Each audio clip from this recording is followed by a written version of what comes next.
라디오 일요 책방 지금 시작합니다.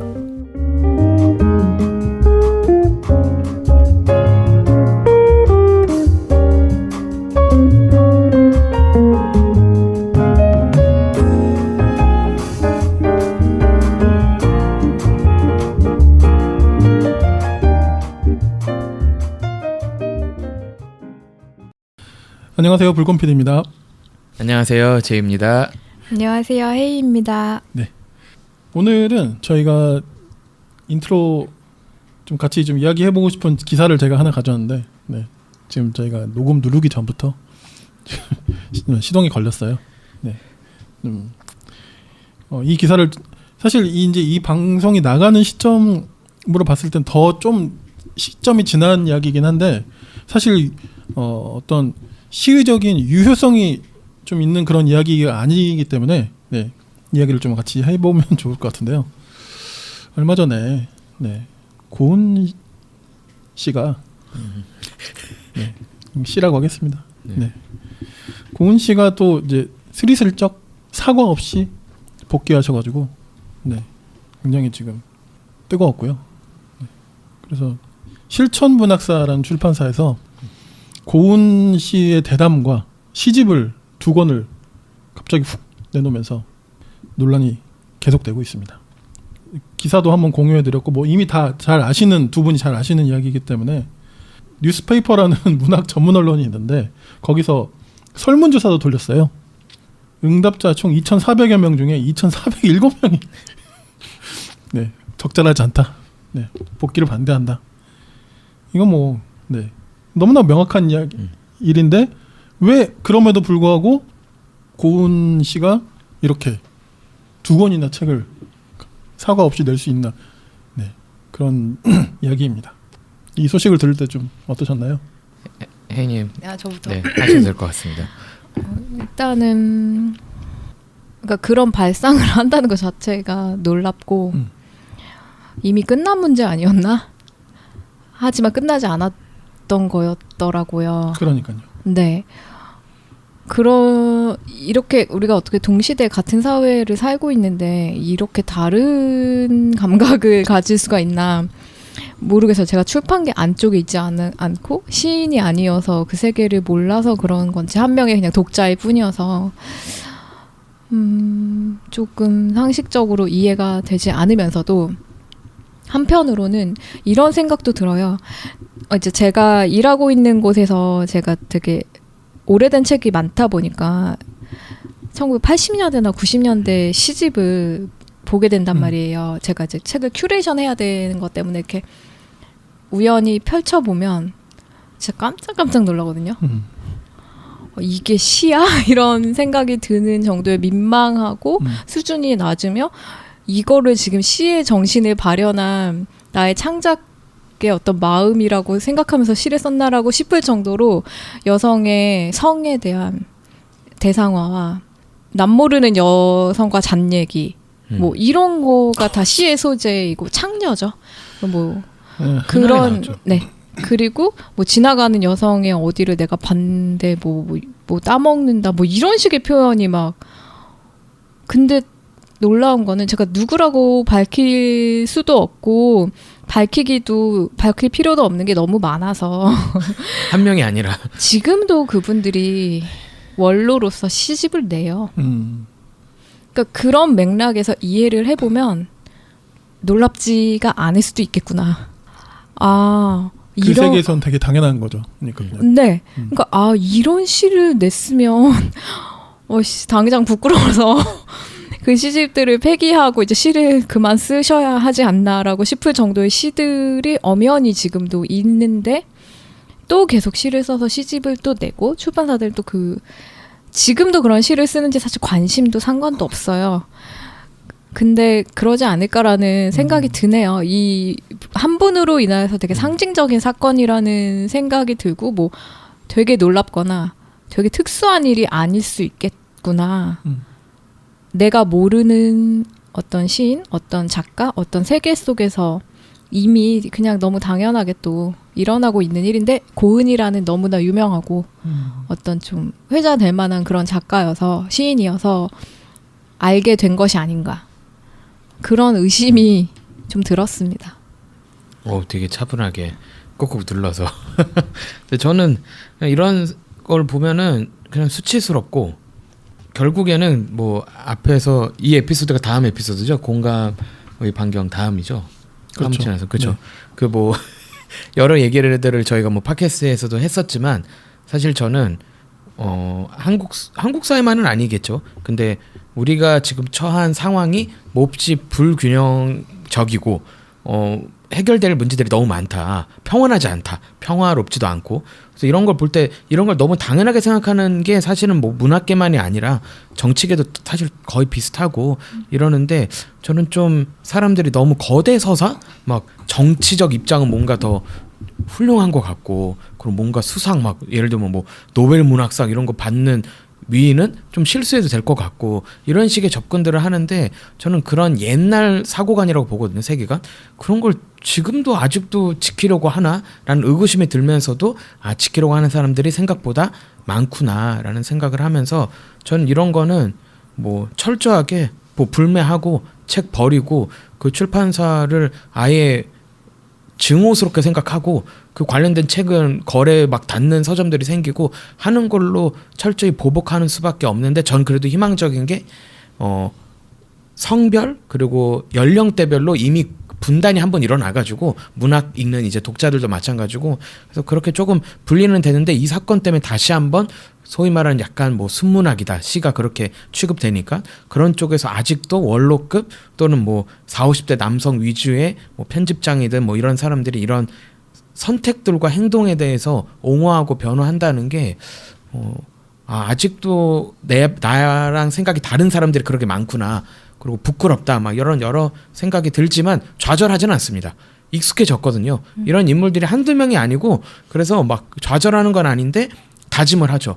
나는 이런 사람들을 잘 기억해 주겠다. 잘 기억해서 당연히 뭐 불매도 하고 쳐다보지도 않을 거고 그에게 추천사를 썼거나 그를 옹호하는 모든 서평자와 언론을 나는 다 배제해도 될 만큼 지금 내가 하는 문학이나 책들은 더 훌륭하게 넘치도록 많다.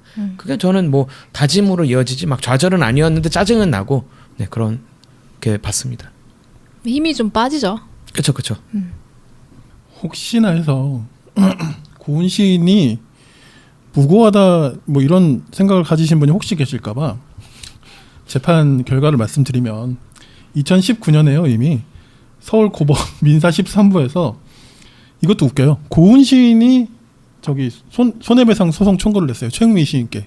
진짜. 고은 씨가. 근데 그냥 결과를 말씀드리자면 그냥 항소를 기각했고요. 재판부가 뭐라 그랬냐면 그러니까 최영미 시인이죠. 최영미 시인의 주장에 대해 진술이 구체적이고 일관되며 특별히 허위로 의심할 사정이 보이지 않는다. 거의 확신에 가까운 판결을 내렸고 그리고 상고도 포기했어요. 고은 씨가. 그런데 사과는 하지 않았죠. 그렇죠. 네. 그러니까 이제 이게 굉장히 뻔뻔한 일이고 해서는 안 될. 아니 뭐 옛날에 한때 노벨 문학상 후보로까지 늘 거론되던 그런 어르신이라고 어떻게 보면 볼 수 있는데 어떻게 이렇게 일어나는 말이죠. 네. 저는 좀 저도 화가 많이 나고요. 뭐 지금까지 시 오래 쓰셨고 사과 안 하실 거면 그냥 조용히 계셔야 되는데 사과 안 하고 이렇게 하면 안 되죠. 네. 하여튼 좀 굉장히 분노할 만한 일이고 혹시라도 별일 없었는데 괜히 뭐 그랬던 거 아니야 이렇게 생각하시지 않았으면 하는 마음이고 댓글에도 보니까 어떤 모 서점의 댓글에도 이런 댓글이 있네요. 제목이 돌 던지고 싶지 않다. 그러니까 이런 생각을 하는 사람이 있는 거예요. 그러니까 모두가 잘못했다. 뭐 그 사람만 그랬겠냐 막 이런 너가 식으로. 잘못했겠지. 자기도 뭔가 그러니까 너가 잘못했겠지. 뭐 어쨌든 실천문학사는 지금 뭐 유통을 중단하고 뭐 이렇게 했다고 하는데 제가 볼 때는 언제든 언제든지 부활할 수 있는 있을 것 같고 또 검색해 보니까 고은 씨의 그 시집이 여전히 많이 나가네요. 그것도 좀 열받네요. 지금 검색해 보니까 세일즈 포인트가 12,000? 뭐죠 이건? 문학동네? 2001년에 나온 시집이긴 한데 계속 찍어내는 거잖아요 지금. 그러면 팔려고. 그러니까 다들 조용히 있네요. 그러니까 참 그러네요. 아무튼 이런 문제가 좀 다시는 생기지 않았으면 좋겠고, 그러니까 이런 걸 보면 문학이랑 뭔가 이런 생각까지 좀 하게 될 수밖에 없잖아요. 네. 아무튼 좀 화가 나네요. 빨리 절판돼서 없어져 버렸으면 좋겠습니다. 우리에겐 좋은 책들이 있으니까 네, 그거 보면서 시간 보내셔도 충분합니다. 읽을 책이 많아요. 네, 좋은 책이 많습니다. 오늘 저희가 나눌 책도 아주 좋은 좋은 책이죠. 책이죠. 네. 모양이 없음. 내가 골라서. 네, 이제 그러면 저희가 본책 이야기 좀 나눠보도록 하겠습니다. 오늘은 제이님이 골라주셨고요. 어떤 책입니까? 네, 우선 제목은 파묻힌 여성이라는 책입니다. 그래서 보시면은 그 표지부터 좀 강렬하긴 해요. 그 표지에 소위 말하는 비너스 상이긴 한데 우리가 알고 있는 그리스 로마식의 그 비너스, 밀로의 비너스가 아니라 이름이 살짝 어렵지만 빌렌도르프의 비너스라고 해서 약간 몸이 좀 커다랗게 묘사돼서 조각되는 비너스 상인데 이게 표지에 딱 박혀 있고 제목은 파묻힌 여성. 그리고 이제 부제도 아주 전 이런 부제 좋아합니다. 정직하게. 그래서 여성의 눈으로 본 선사시대 젠더 고고학의 발견해서 이 책은 당연히 젠더 고고학, 그러니까 페미니즘 관점으로 보는 또는 페미니즘과 이제 같이 연계된 고고학 또는 선사학에 대한 책입니다. 근데 그냥 단순히 현대 이슈를 다루지는 않고요. 조금씩 나오긴 하지만 사실 거의 페미니즘 해설, 그러니까 역사에서 여성 혐오와 여성 차별적 모든 표현을 소환해서 저는 좀 놀랬던 게 이 책을 고른 이유에서 나오겠지만 제가 그 신학을 공부했는데 거기서 거의 뭐라 될까 하나님 다음으로 유명한 사람이 아우구스티누스라고 있습니다. 뭐 어거스틴이라고도 불리는데 그분이 쓴 삼위일체론이라는 엄청나게 두꺼운 중요 도서가 있는데 그걸 이 책에서 인용해요. 그러면서 이 책에서 여성을 어떻게 묘사했는가. 그러니까 즉 근데 그 어거스틴 또는 아우구스티누스만 인용하는 게 아니라 역사에서 거의 BC부터 거의 AD에서 수많은 제국들 또는 뭐 프랑스, 독일 이런 여러 국가에서 여성을 지금까지 뭐 종교, 철학, 사회, 뭐 정치 분야의 사람들이 어떤 식으로 차별했고 혐오했고 무시했던 역사의 해설을 쭉 나열을 해요. 그래서 저는 이건 어떤 의미에서는 페미니즘 교과서다. 충분히. 물론 난이도가 있긴 하지만 충분히 교과서 같은 책이고 근데 아주 충실하게 역사 또는 고고학 관점도 계속해서 나오기 때문에 저는 이 책은 지금 다 읽고 나서도 너무 유익했고 근데 유익해서 좋다 정도가 아니라 이거 관련된 책을 볼 때 다시 펼쳐볼 책 같아요. 왜냐면 각주가 너무 많습니다. 그래서 아예 뒤에 거의 몇백 페이지가 저도 깜짝 놀랐어요. 각주를 모아놨어요. 줄을 이렇게 모아놔가지고 거의 303쪽부터 지금 제가 세고 있는 거 403쪽 정확히 100페이지가 다 각주예요. 근데 번역 안 된 책이 수두룩하고 정말 그러니까 이 책은 연구서로서 충실하게 쓴 겁니다. 그래서 정말 그냥 단순히 페미니즘을 입문서로 다루는 게 아니라 정말 그런 고고학, 선사학 관점에서 그리고 페미니즘적으로 그걸 해석을 하면서 또 다른 저는 답을 준다고 봐요. 그래서 우리가 이제 약간 이에치 카템에 너무 유명해진 표현이긴 한데 역사가 그냥 사실 묘사가 아니라 해석이다 또는 해설이다라는 식의 명제는 우리가 알고 있는데 그거의 적용판이죠. 그래서 정확히 역사는 우리가 알고 있는 그 역사는 이러했다가 사실은 얼마나 가부장제의 해석이었는지 그리고 그걸 어떻게 다르게 또는 완전히 정반대의 해석을 할 수 있는가를 이 책에서 지속적으로 하기 때문에 정말 좋은 고고학 책, 선사학 책 그러면서 페미니즘 도서로서 너무 재밌게 읽었습니다. 그건 어렵지 않아요. 생각보다 어렵지는 않습니다. 술술 읽히는 부분이 꽤 많아서 네. 작가님을 잠깐 제가 소개해드리면 마릴렌 파투 마티스이시고요. 프랑스의 선사학자입니다. 파리 6대학에서 지질학 석사 학위를 받으셨고 동대학원에서 선사학 박사학위 그리고 프랑스 국립과학연구센터의 연구 책임자이자 프랑스 국립자연사박물관 선사학과에 소속되어 있다. 그리고 주로 네안데르탈인과 산족의 행동 및 선사시대 여성에 대해 연구해 오셨다고 합니다. 이제 그런 내용들이 여기에 이 책에 좀 담겨 있는 거죠. 네. 뭐 여러 다수의 저서가 있는데 한국어로 번역된 책은 이번 책이 처음인 것 같아요. 저도 일단 이 책의 이 주석의 분량에 너무 감동을 받았는데 저는 원래 그 바로바로 보거든요. 읽으면서. 그러니까 진도가 좀 안 나갔어요. 그거를 계속 같이 보다 보니까 책장이 잘 안 넘어갈 정도로 정말 치밀한 각주에 정말 찬사를 보낼 수밖에 없고 정말 치밀한 책이고 그냥 자기 생각과 어떤 주관적인 해석 이런 것들이 당연히 있는 책이지만 그것이 어떻게 이런 많은 문헌과 지난 연구에 대한 분석, 이 문헌 분석을 통해서 이끌어낸 그런 결론인지에 대해서 되게 믿을만하게 정말 읽을 수 있었던 그런 책이었고 너무 재밌었어요. 너무 재밌었고 그리고 앞에 이제 선사학자다 보니 선사학자신데 선사학이 어떻게 등장하게 되었나라고 하는 1장과 2장에서 이제 약간 인트로처럼 역사적으로 여성의 존재를 어떻게 해석했는지 봤는지에 대한 그 이야기가 쭉 나오잖아요. 그리고 이제 3장에 가서야 선사시대 유무 여성 이야기를 하잖아요.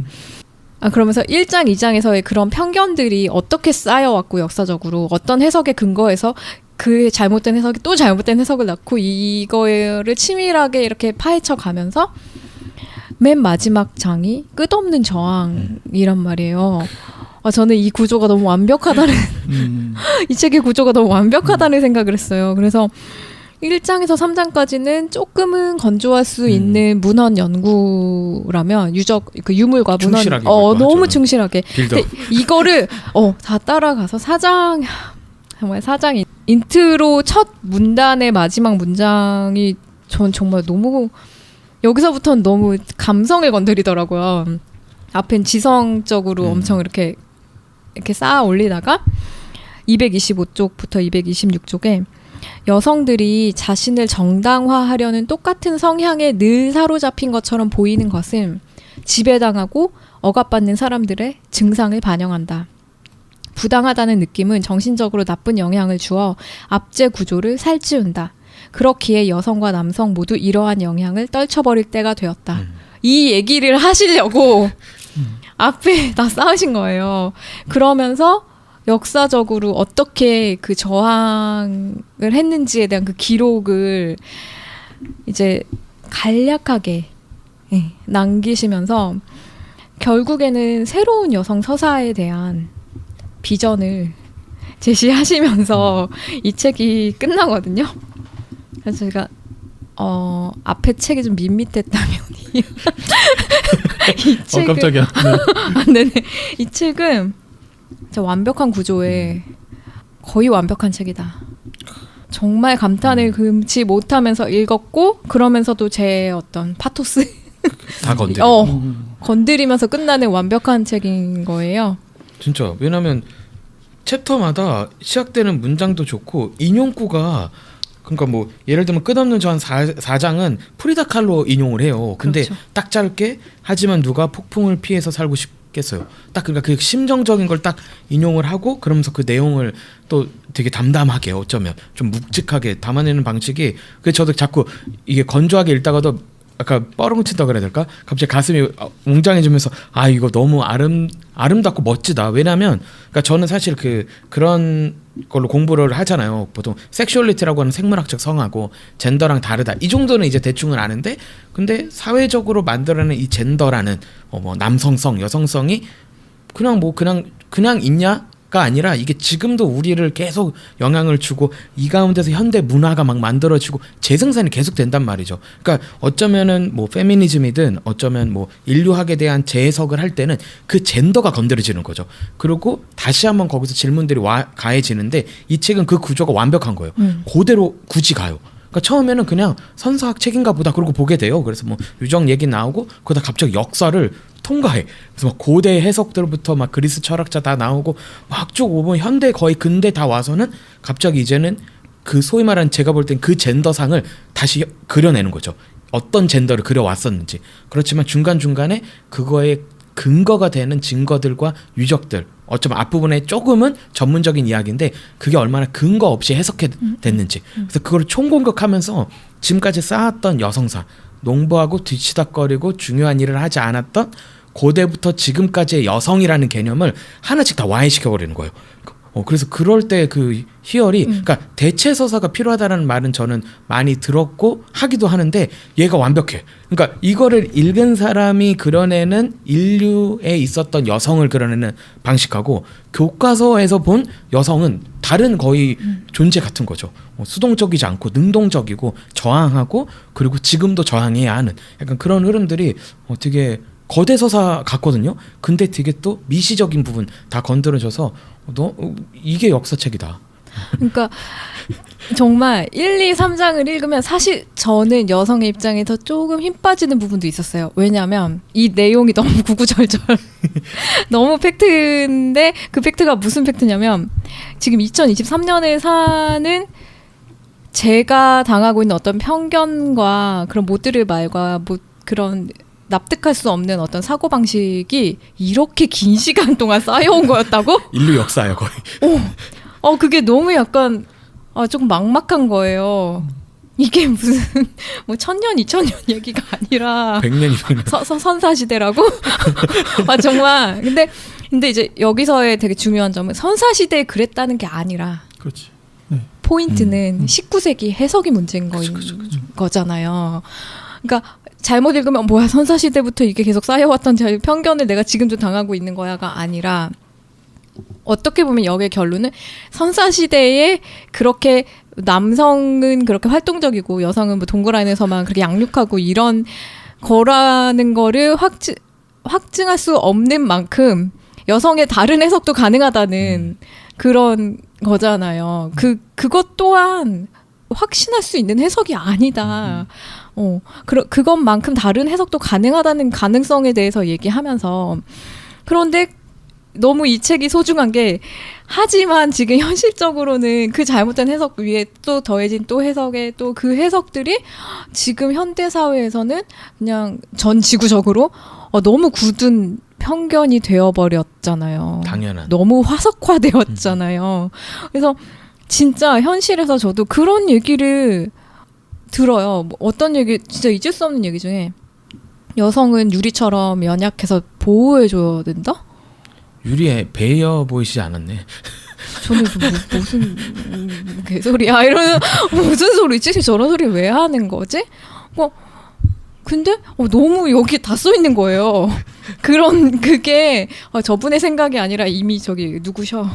막 이미 막 아리스토텔레스 막 아우구스티누스 이미 그랬고. 그분들이 다 그 말씀을 하셨더라고요. 그러니까 그분의 레퍼런스는 너무나 이미 너무 예전 이미 그러니까 이런 생각들이 얼마나 오랜 시간 쌓여왔고 이렇게 유포되어 왔고 믿고 있는지 그런 얘기라던가 아니면 뭐 여성은 너무 히스테리, 뭐 감정적, 뭐 이런 것도 다 이런 근거와 역사적 맥락을 가지고 쌓여온. 근데 이렇게 직장에 있다 보면 진짜 감정적인 건 남자분들이.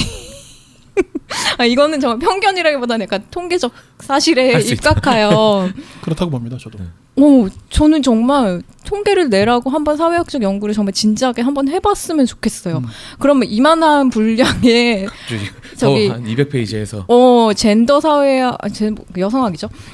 그런 연구에 관련해서 정말 이만큼의 치밀한 논거를 가진 새로운 해석이 나올 수도 있지 않을까라는 그런 생각까지 해보면서 현실에서 나는 그런 말들이 내가 맞는 게 하나도 없어.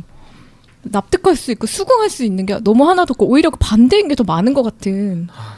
근데 그거를 이 책에서 선사시대부터 해가지고 얼마나 그 해석과 관점이 틀릴 수 있는지 정말 치밀하게. 그러니까 진짜 그러니까 그 작업인 거죠. 그러니까 선사시대는 해석인 거야. 몰라 사실. 그리고 유적들의 증거도 모아보면 다 있는 거죠. 양쪽의 해석의 여지가 있는 거죠. 그러니까 사실은 그러면 중간으로 해야지. 뭐 남성도 사냥에 갔었고 여성도 갔었고 뭐 동굴 안의 작품들은 여성 남성이 이게 보통 이래야 교과서의 흐름인데 이제 그게 아니라 기존의 서사로 만들어 버린 거죠. 근데 그 이유는 사실은 선사는 기록을 못 한다고 쳐도 고대부터 이미 가부장제입니까? 그때부터 뭐 우리가 아까 말한 그 그리스 철학자든 신학자든 정치인들이 이미 가부장적 세계관을 만들어 놨잖아요. 질서, 뭐 신이 준 질서라는 미명 아래 왕, 뭐 신하가 있는 것처럼 남성 있으면 여성 있어야 되는 그 시스템으로 서사를 쌓다가 19세기에 선사학 딱 발전되니까 그럼 선사학도 이렇게 해보자. 그러니까 이제 인류사를 이제 소위 말하는 가부장제가 당연한 것처럼 만들려고 하는 프로젝터였던 것 같은데, 그러니까 그게 성공을 한 거죠. 어떤 의미에서는 그게 계속 지금도 계속 전 부활하고 지구적으로. 전 지구적으로 막 존재를 하니까. 그러니까 근데 저는 최근에 봤던 이제 책 중에서 그게 있었어요. 의사는 왜 여자의 말을 믿지 않는가? 책 진짜 재밌습니다. 부제가 은밀하고 뿌리 깊은 의료계의 성편견 무지. 근데 이게 왜 충격적이냐면 뭐 히스테리다. 그 다음에 뭐 소위 말하는 여성은 더 신경질적이다. 막 이런 얘기가 나오는데 이 책의 결말이 뭐냐면 이거예요. 여성이 아프다고 말하면 제발 믿어줘라. 근데 왜냐면 히스테리, 여성질환 관련된 약이 지금 제대로 연구조차 안 되고 있대요. 왜냐면 암컷지가 없대요. 그러니까 지금은 조금 생겼는데 뭐냐면 그러니까 생물학적 여성을 근거로 한 의학의 연구와 또는 그 성과가 없는 거예요. 왜냐면 다 기준이 성인 남성. 그래서 우리가 먹는 진통약도 지금도 거의 다 성인 남자를 기준으로 임상 실험해서 그 결과로 성인 남자는 예를 들면 두 알, 그리고 아이들은 실험 안 해요. 아이들은 그냥 거기서 양을 줄이고 여성도 거기서 양을 줄여요.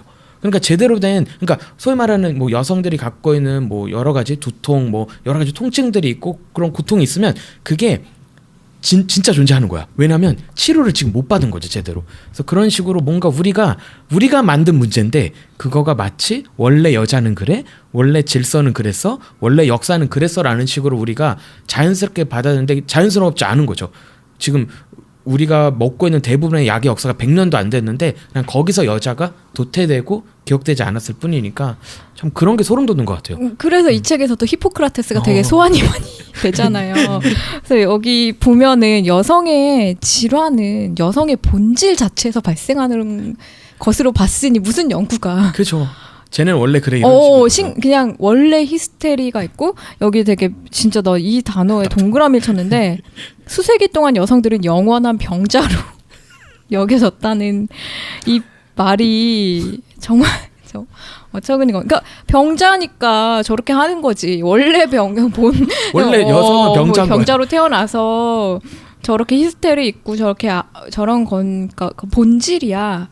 그리고 지적인 활동과 창조적인 작업이 여자는 원래 그렇게 태어났으니까 그렇게 하는 거고 남자가 신경질환이 생기는 거는 병이야. 지적인 활동과 창조적인 작업이 지나쳐서 발생하는 것으로 보았다. 똑같은 두통과 똑같은 고통인데 제가 진짜 여기에 크크크크크를 몇 개 썼는지 모르겠어요. 너무 웃겨가지고 진짜 이거 코미디라는 생각이 드는 거야. 뭐라고? 하면서 여성은 본질 자체에서 히스테리가 발생하고 남자는 지적 활동과 창조적 작업이 지나쳐서 발생한다고? 그러니까 업적인 거죠.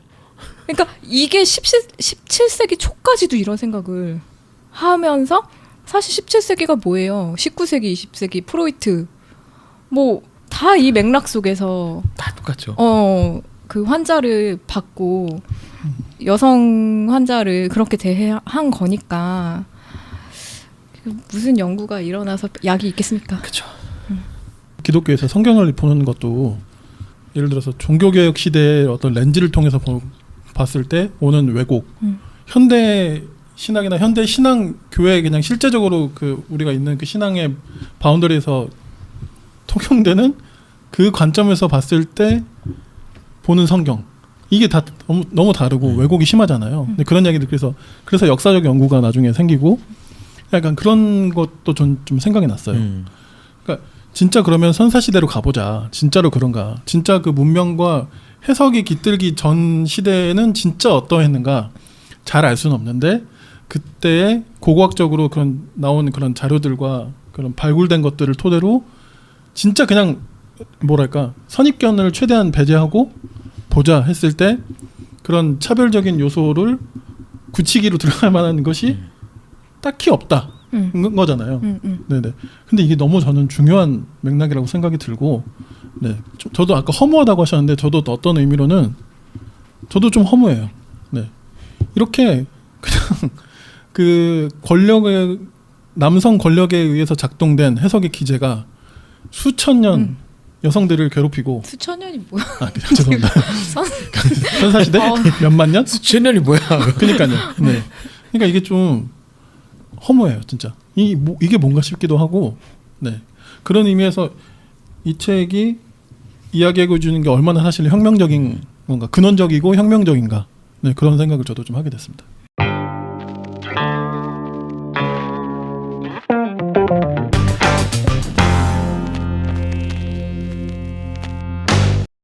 여기에 딱 그 간명하게 141쪽에 그런 말이 나오죠. 현대 사회에서 통용되는 정신적인 틀로 선사시대 사람의 정신을 이해하는 것이 되어버릴 것이다. 그러니까 그러니까 선사학뿐만이 아니라 사실은 아까 말씀하신 뭐 신학이나 모든 것이 그렇죠. 다 네. 그런 해석. 근데 그 해석이 어떻게 2020년 이후에도 이렇게까지 믿을 만한 어떤 해석 혹은 관점으로서 학계에서도 그렇고 일상화되어 있는지 참 너무 놀랍다는 생각을 하게 됐습니다. 그쵸. 약간 그런 논의도 있더라고요. 제가 막 팟캐스트 들으면서 나왔던 그 정혜승 선생님이 이제 얘기한 것 중에 요즘 트렌드는 가장 큰 위기는 지성사에서 옛날엔 반지성이었어요. 그때는 지성이 쓸모없다. 지성적 담론을 막 비판하는 담론을 펼쳤어요. 근데 지금은 반지성이 아니래요. 무지성이래요. 근데 무지성의 특징은 지성을 공격하지 않아요. 조롱해요. 그러니까 갑자기 누가 예를 들어서 야 뭐 여자는 원래 그따구야 라고 했을 때 옛날이면 막 과학적 설명을 하면 그게 틀렸어 라고 하면서 뭔가를 얘기를 하면서 충돌이 일어나야 되는데 요즘은 누가 그래서 내가 설명을 하잖아요. 과학적 근거로. 그러면 아이고 어디서 또 배워가지고 쇼하네. 꼰대 이렇게. 갑자기 이렇게 돼버리니까 대화를 못하게 하는 거죠. 그러니까 소위 말하는 우리나라에서 제가 진짜 싫어하는 표현이 진지충이다. 아니 야 그럼 아니 나만 진지? 약간 그런 건데 그러니까 다 유의화 시키는 거예요. 왜 이렇게 진지해? 아유 왜 이렇게 신경질적이야? 그거 안에서는 배움의 욕구가 없는 거야. 반지성은 그래도 학문적으로도 까기라도 했거든요. 근데 무지성은 자랑해요. 그 대표적인 게 트럼프. 그리고 뭐 저희 대통령도 다른 것 같지는 않은데 이제 그러니까 이거 크게 더 얘기했는데 그러니까 이게 무지성이라는 거죠. 그래서 이런 소위 말하는 학계의 여러 이론들을 누군가 펼쳐내고 사회적 담론을 끄집어낼 때 무지성적으로 태도를 해버리니까 그래서 이제 지성학을 공부하는 사람들이 제일 힘들어하는 게 정치학도 마찬가지인데 이길 방법이 없대요. 무지성은. 반지성은 그 반지성의 토대를 깨면 돼요. 무지성을 깰 수가 없어요. 왜냐면 그거는 유희야. 애가 막 조롱을 깰 수가 없잖아요. 그래서 엄청난 어려움을 겪고 있다고 하는데 왜냐면 저도 막 그 옛날에 신학교 막 다니면서 공부했을 때 실제로 그런 기독교 역사에도 위경 이런 게 있어요. 그러니까 공식적인 경전은 안 됐지만 당시에 기록이 있었던 그 기록물이 꽤 많아요. 근데 거기서 보면 여성 리더가 꽤 많아요. 근데 정경화 그러니까 경전화 작업에서 다 배제돼요. 근데 근거가 없어요. 근거가 뭐 비경전적이다야. 그러니까 경전에 뽑히지 않는 이유는 경전이 아니어서라는 설명이고 잘 분석을 해보면 그렇게 내용이 실제로 다른 건 아닌데 뺀 이유가 그 말을 여성 지도자가 있어요. 그 말을 마리아가 있어. 그러니까 빼는 거야. 그런 작업들을 계속 해왔는데 근데 웃긴 게 19, 20세기에는 소위 말하는 고고하게 발전이 되면서 옛날 역사 또는 옛날 텍스트를 다시 해석할 힘이 있는데도 에이 그걸 굳이 왜 하냐 하면서 반지성, 무지성에 똘똘 둘러싸서 지금도 소위 말하는 여성 안수 반대 어떻게 여성이 그 종교를 이끄냐 이런 담론을 지금도 형성하는데 학문적 논의가 이제는 안 돼요. 그럼 지금은 그거에 대해서 공격을 하면 뭐라고 답변하냐면 무지성적으로 야 어디 무험하게 그거는 인간의 생각이래. 자기들이 쌓은 건 인간의 해석이 아닌 것처럼. 그러니까 진짜 대화하기 힘들고 어떻게 보면 설득하기는 힘든데 확실히 알아야 될 게 그들의 근거가 얼마나 처참이 없는지. 그래서 참 이런 거 볼 때 이게 그러니까 인간이 선택했던 방법인 것 같아요. 그러면서도 종말을 보는 것 같아요. 그러니까 옛날에는 그나마 지성적 충돌이라도 했어. 근데 이제는 거기서 뭐 페미니즘이든 특정한 관점이 너무 과학적으로나 여러 가지로 입증이 돼버리니까 이제는 한보 뒤로 가서 진짜 최악의 필살기를 쓰는 거죠. 막 놀리면서 그거 약간 어렸을 때 했던 행위잖아요. 그 머리를 못 이길 때. 그래서 저게 결국에는 소위 말하는 옛날 세계관의 마지막 모습인가? 라고도 느껴지면서도 근데 그게 계속 재소환되니까 또 화도 나고 그런 거 같아요. 그러니까 그게 저는 또 이걸 보면서 어떻게 보면 기득권이라고 볼 수 있고 남성이라고도 볼 수 있고 왜냐면 권력을 잡고 있는 사람들이 되게 남성이었으니까 그 전략이 어떻게 보면 되게 참신한 게 없는 거 새로운 게 없어요. 계속 반복이 된다는 생각이 드는 게 그렇게 뭐 마리아가 말한 거 지우고 뭐 여성 누가 있었는데 뭐 여전사의 그 기록을 지우고 그걸 다 아닐 거야 이렇게 해석하고 이런 식으로 해서 지워버린 어떤 그런 전략들이 저는 현대 사회 지금도 뭔가 여성이 뭘 잘하면 깎아내리기 급급하고 없는 일로 치부하는 저도 사실 그런 거 느낄 때가 되게 많거든요, 현실에서. 근데 그렇기 때문에 우리 막 딴 팟캐스트 얘기해도 돼요? 그럼요. 네. 그 대통령도 얘기하는 그 여둘톡에서 그 황선우 김하나 작가님이 자기가 한 거에 대한 이야기를 많이 하고 경거망동 자화자찬해야 된다. 해야 된다. 그런 얘기 많이 하시는 게 되게 실질적인 조언인 게 자기가 해야 돼요. 없어지거나 안 해 사람. 안 하는 건 기본인데 오히려 깎아내린다니까요. 그러니까 내가 내 거를 그거를 하는 게 되게 필요하고, 그러니까 그 전략, 삭제하는 전략이 지금도 작동하고 있고, 그런 어떤 현실적인 저는 좀 조언, 그러니까 이 안에서 그런 현실적인 어떤 해결책, 나아갈 길 이런 거를 좀 보게 된 것 같고, 그리고 이제 제가 이제 살짝 여성신학 공부를 했을 때 거기 되게 잊을 수 없는 여성 신학자 한 분이 있어요. 그 발레리 세이빙 골드스타인이라고 아시죠? 그분 되게 유명한 휴먼 시츄에이션인가? 그거였던 것 같아요. 제가 근데 그 논문에서 되게 중요한 핵심이 있는데, 여성에게 있어서 죄는 다르게 정의되어야 한다는 논의가 나와요. 남성들 교만하지 마라. 이게 여성에겐 적용되지 않는다는 거예요. 여성의 죄는 교만이 아니라 자기 비하라는 거예요. 그게 저는 진짜 여성에게 해방을 주는 그거야말로 복음이라는, 구원의 소식이라는 생각이 들거든요. 왜냐하면 여성은 교만이 죄가 될 수가 없어요. 그건 남성 한정 혹은 권력자 한정이고, 오히려 자기 비하가 죄인 거예요. 근데 그 자기 비하가 죄인 이유가, 그러니까 교만을 해야 된다 이런 거라기보다는 이렇게 삭제된 역사들 속에서 어떻게 여성의 죄가 교만이 될 수가 있어요. 다른 해석이 진짜 죄의 재정의가 오히려 필요한 거라는 되게 놀라운 논문이 있거든요. 그거 맞죠? 휴먼 시츄에이션. 논문 제목은 모르는데 그 논의를 알아요. 네. 그래서 제가 논문을 읽고서는 좀 되게 놀랐고, 나 자신의 정체성에 대해서도 다시 생각했고, 여자는 오히려 좀 말을 할 필요가 있고 자기를 드러낼 필요가 있고, 그렇게 움츠러드는 게 오히려 죄일 수 있겠구나. 그래서 그게 현대 사회도 작동을 하고, 20세기에도 그랬고, 이 책에 의하면 정말 너무나 오랜 시간 동안 권력을 가진 사람들이 자기 그 반대편에 있는 혹은 다른 성별, 좀 위협이 되는 그런 존재들을 제거하는 방식으로 오랫동안 써왔구나.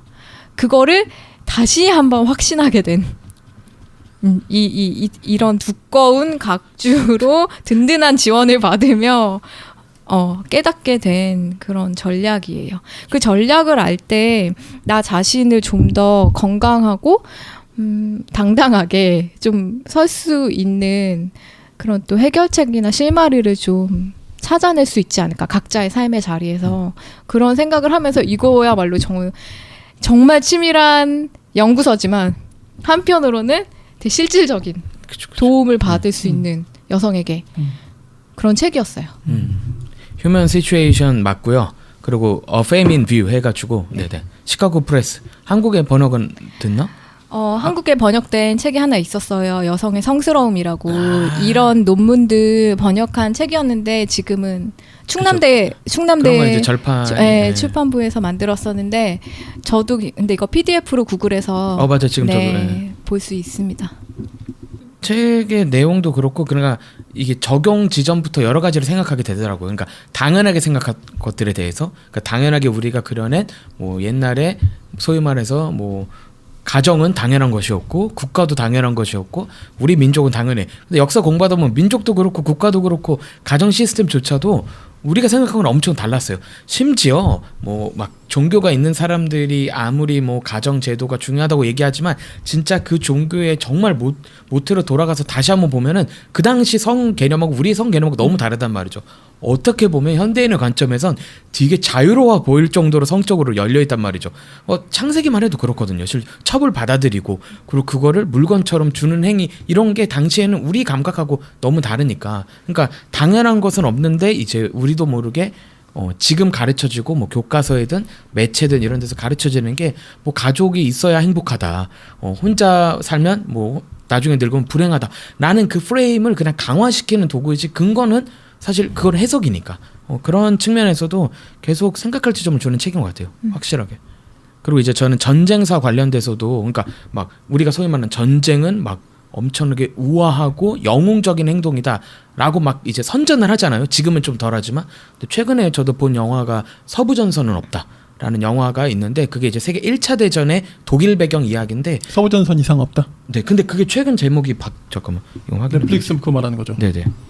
이상 없다. 네. 서부전선은 이상 없다라는 영화인데 거기서는 정말 1차 세계대전 쭉 다루면서 지금까지 우리가 쌓아 올렸던 전쟁의 그 영웅스러움을 다 빼요. 근데 19금이 붙었거든요. 근데 생각보다 그냥 특정 장면이 잔인하게 묘사되는 게 아니라 너무 건조해요. 그래서 막 친구랑 얘기하다가 걷다가 사람이 막 대화를 하다가 갑자기 헤드샷 당해서 머리가 터지거든요. 근데 그게 잔인하게 묘사되는 게 아니라 되게 차갑게. 그리고 심지어 그 전쟁에 참여를 하고 입영을 할 때도 친구들이 야 너는 안 갈 거야? 아 무슨 남자가 안 가? 그래서 사인 받아서 그냥 가짜로 자기들끼리 사인해서 가면서 그러니까 마치 전쟁에 영웅적으로 누군가 참여하고 진행된 게 아니라 그 젊은 애들을 강제로 동원해서 그냥 학살시킨 사건이다를 건조하게 그려내는 거예요. 그게 독일이 소위 말해서 세계 2차 대전 후 역사적 회복을 할 때 그거를 교과서처럼 삼아서 고등 과정만 맞춰도 다 아는 소설이 된 거죠. 그게 영화로 된 건데 저는 그런 식의 이제 소위 말하는 신화 깨부수기가 필요하다. 전쟁은 그렇게 영웅적이지 않고 찌질하고 비참하고 어이없는 일인 거고 반인륜적이고 그런 작업들이 계속 전 영역에서 필요한데 이 책은 딱 그 소위 말하는 선서학 그러니까 선사학 그 옛날 과거를 어떻게 해석하고 지금도 젠더를 어떻게 볼 것인가 이런 거에 대해서 진짜 엄청 잘 정리도 했고 너무 좋았어요. 빠져들면서 제가 들어가지고 아니 쉬고 계시더라고. 이렇게 턱 개고 끼어드는 것 자체가 지금 불필요해요. 제가 아니 지금. 그러지 마요. 1, 2장 특히 이야기하시면서 막 아까도 막 극찬을 하셨는데 저도 좀 지난 이야기이긴 한데 덧붙이고 싶은 게 1, 2장만 따로 떼놓고 출판해도 거의 완성도가 그러니까 그 기승전결이나 완성도가 완벽하지 않습니까? 그런 생각도 좀 들었고요. 그러니까 그 자체로 또 하나 분야의 어떤 여성주의의 어떤 기류의 어떤 책으로 단행본으로 나와도 손색이 없을 만큼 깜짝 놀랐어요.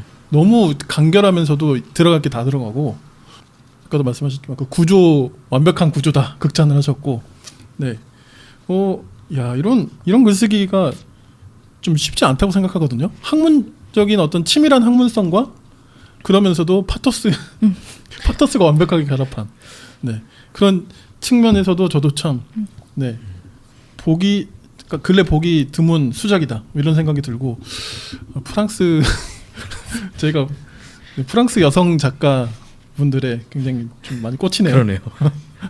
전 그런 의미에서 한국 작가님 꼭 한 분 얘기하고 싶은 건 하미나 작가님. 미쳐있고 괴상하며 오만하고 똑똑한 여자들 여성 우울증 관련된 뭐 인터뷰 베이스란 책인데 이 책을 저는 사실 이 책 읽을 때 그 책이 떠오르긴 했어요. 한국에도 있다. 프랑스만 있지 않고 한국에도 있다. 이것도 되게 어떻게 보면 과학적인 내용을 베이스로 해가지고 그렇지만 여성 서사를 다 묶어낸 거여서 이 책이 떠올랐습니다. 네네네. 저는 좀 다른 측면에서 좀 같이 보면 좋을 만한 제가 지금 여기서 페이지를 못 찾고 있는데 여기서도 만화 얘기가 살짝 언급되는 부분이 여성 전사들이랑 여신, 여성 샤먼 이런 얘기 나올 때 그런 만화 콘텐츠가 아니라 만화 어떤 스토리 이야기가 나오거든요. 근데 저는 진짜 이거 읽으면서 한국 그 순정 만화 대작들이 좀 생각났어요. 아르미안의 네 딸들이나 불의 검 이런 게 그 고대 사회를 다루고 있는데 물론 그건 판타지고 어디까지나 상상력이지만 그런 모계 사회 그리고 좀 여성이 중심이 된 어떤 스토리 서사 근데 그런 게 담겨 있는 만화책이거든요. 근데 이 책을 읽으면서 저는 그런 상상력이 엄청 영감을 받았어요. 이 그런 어떤 많은 콘텐츠를 좀 만들 수 있을 만한 그쵸, 그쵸. 상상력의 영감의 원천이 되어줄 만한 책이기도 한 거예요. 물론 그 만화들이 이 책을 읽고 만든 건 아니지만 너무 맥이 맞닿아 있고 아마 그분들도 뭐 이런 종류의 책을 연구를 해서 상상력을 덧붙여서 한 거겠죠. 조각조각들은 확실히 영향을 모계사회 이런 것도 그렇고. 네네네. 그런데 그 만화들이 어떻게 보면 이분이 마지막에 제안하는 새로운 형태의 서사 같은 거를 좀 상상할 수 있게 해주는 너무 한국 순정 만화의 자랑. 한국 만화의 자랑. 순정 만화라는 단어를 저는 애정하는데 또 그게 누군가에겐 비하의 단어로 쓰이기도 하지만 정말 신희숙 작가님의 아르메안의 내 딸들과 김혜린 작가님의 불의 검 읽으시면 같은 맥락에서 좀 고대 사회에 대한 상상력과 여성의 역할에 대해서 새롭게 좀 볼 수 있을 만한 그런 만화들이라고 생각이 듭니다. 저는 아르미안의 내 딸들은 다 못 읽어봤지만 불의 검은 저도 읽었습니다. 명작입니다. 명작. 명작이죠. 진짜. 네네. 명작입니다. 읽어보겠습니다. 진짜. 메모. 그러니까 이런 걸 떠나서도 일단 너무 재밌어요. 그러니까 네. 하여튼 저도 그 시절 저는 그 시절이 굉장히 중흥기 같다는 생각이 들거든요. 그 신일숙, 김혜린, 강경옥, 강경옥. 예. 이런 뭐 황미나 이렇게까지 딱 가면서 네. 저도 그 시절 만화 되게 좋아합니다. 서사도 되게 다양하고 네. 장르가 다양하잖아요. 그러니까. 순정 만화 네네. 안에 하나에 그럼요, 다 넣을 그럼요. 수 없는 네. SF, 판타지, 무협, 사극, 네. 무협 다 있죠. 갑자기 또 아는 거 나오니까 또 괜히 범접할 또- 수 없는. 불의 검 진짜 강추합니다. 네네네.